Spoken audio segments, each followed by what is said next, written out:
it's your buddy Peace and Harmony with you here today. We're addressing and focusing in on a viewer inquiry and question we got in, and that is the feeling of fear or panic when trying to let go of this narcissist or this psychopathic individual, someone who they've been through a lot with. They've been, in and out of the relationship with this person. They have been through the love bombing where everything seems so magical, wonderful, blissful. They seem to be like Mr. Right, Mrs. Right. And essentially, there's this self-doubt that comes with trying to ascertain if this is the right person. Are they making a mistake by letting this person go? Are they being too needy? Are they wanting too much? Should they just, basically shut up and put up? Should they forgive them for all of their cheating? Basically, and, getting along with, other women, basically right underneath her nose. And should she basically just, overlook that as she being too needy by wanting, are these needs realistic? And this really goes to show you how much self-doubt and delusion comes with being and making excuses and enabling a narcissist or malignant psychopathic relationship. The point that it gets you to violate your own inner compass, your own inner guide, your own inner sense of what you want and what you will tolerate and what you'll accept. It gets you to repress those, push those down, and then kind of keep an image in front of you of how you are then going to be for this person. So you're becoming programmed and you're becoming conditioned by this image of yourself that you see for yourself with this person. So, you have then, created and programmed and conditioned yourself to become this person, which is now basically a projection of their delusion. It's a projection of their illusion, which they are not substantive or supportive of you in. So you now, in essence, are becoming this person and molding to them versus molding from an internal locus of control or an inner guiding system or an inner compass. And so this feeling of panic, this feeling of fear of, whether you can let go of this individual and whether it's the right thing to do. Is this in your best interest? Is it right for them? It's because you have really habituated yourself, and really your own neural programming has been conditioned to wire and fire along the ways that you should and must be this in this way to fulfill their vision of you versus your vision of yourself. So you don't realize the distinguishing. It's a very fine line. There's a lot of shades of gray that go in between understanding who you truly are and who you truly want to be in your life, and having that what I call the internal locus of control versus an external locus of control, where this person has validated you and incentivized you to be a certain way. In other words, to be a certain character for them.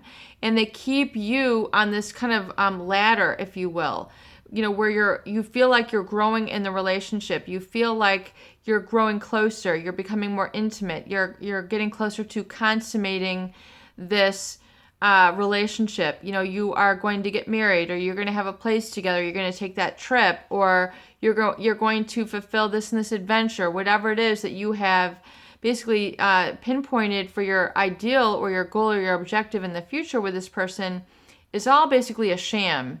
They're basically, what I call fattening up the goose. They're looking to get you more and more ensnared through changing your thoughts, behaviors, feelings, and really kind of your whole behaviors. They're getting you to change your mindset, your attitude, your feelings, your actions, to better serve them versus serve yourself. So you don't realize you're giving over control, not only in the relationship, but you're giving, really what happens is it becomes all-encompassing, giving over of your life to this person. In other words, you're cutting yourself off at the roots, perhaps because you have unresolved anger or unresolved insecurity or unresolved emotions. You're cutting yourself at the roots. You're leaving, that kind of stuck here. You're cutting yourself off. This is all figurative speech here. I hope you guys get this. But basically, you're, abandoning your true self for this person, and then creating basically what you'd unbeknownst to you, you're creating this shell of a person in reaction to this person's needs, and you think it's going to be fulfilling of your needs, but it really isn't. It's basically meant to serve them, and it's contrary and contradictory to your true needs, because you have true needs. This person does not have the needs for the relationship. It is all an amusement. It is all a stepping stone. It is all basically for them to get what they want, and furthermore take out of you in a very deliberate and calculated way. And so this fear of letting them go, and this terror and this self-doubt, and I would say, kind of like paranoia with letting them go. And, I think what she's describing is, it's because you've lost touch with this internal guiding system, and you've enabled them, you've forgiven them, you've basically you've had a blind eye to what they have done, and unconsciously, not apparent to you consciously or your vision, what you've seen, unbeknownst to you, you've basically allowed this to occur. And so when you feel this distrust of yourself, it's this sort of is very, very chaotic, very hectic, fearful fight or flight feeling, like you don't know quite what to grab onto back into your life.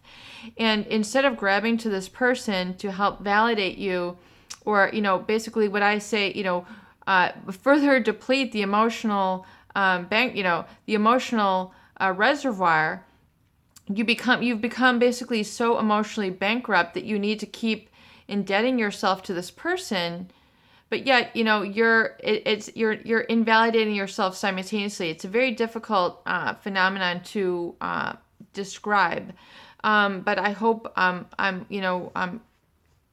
hitting on some nerves or some resonance here, where you're understanding kind of the dynamics that have occurred and why you're feeling like empty-handed, even though you have given so much to this individual and you thought so much was being given to in return. When you have been deceived, you have been basically, it's a very deliberate and calculating way. It's a choreograph that this person will take you along this dance of love, which is not it's a dance of vengeance. You don't realize that you're helping them work through certain things in their life, or you're just basically their thrill, but you can't, being their momentary thrill is very, very depleting, and this will cause this fear, this lack of energy, this depression, this crippling anxiety, which will then keep a lot of these other neural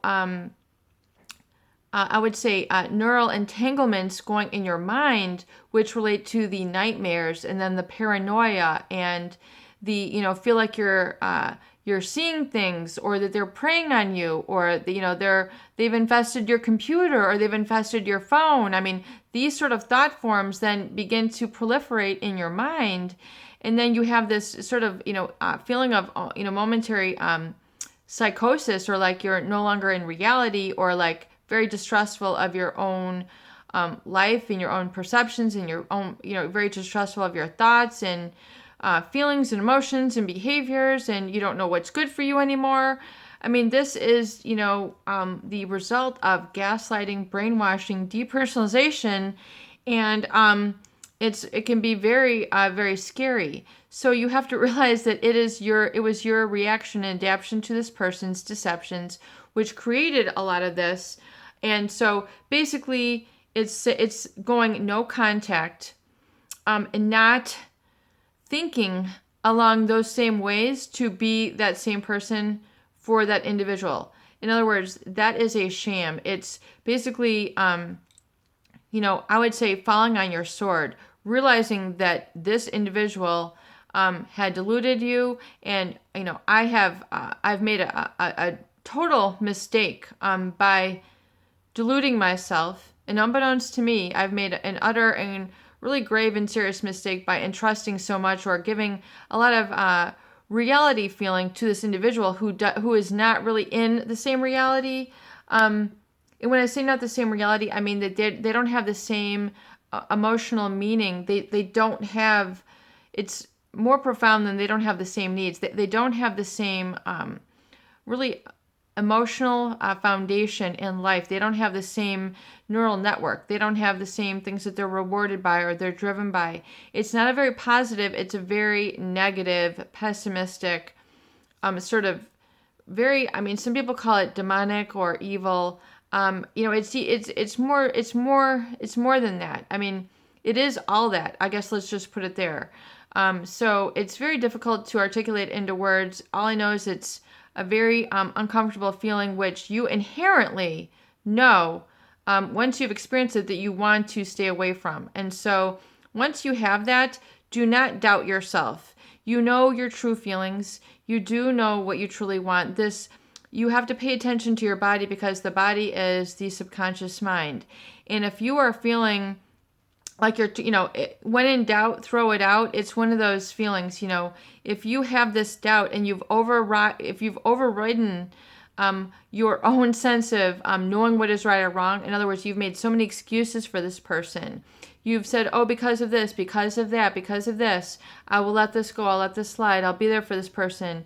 They're eventually going to come, and they're going to be on level with me. And you're kind of banking on this future that never occurs. This person does not change when they're malignant or psychopathic in this way. Peace and harmony with you here today. I hope these videos do help. Please share and please subscribe for more great tools, videos, discussion, and support.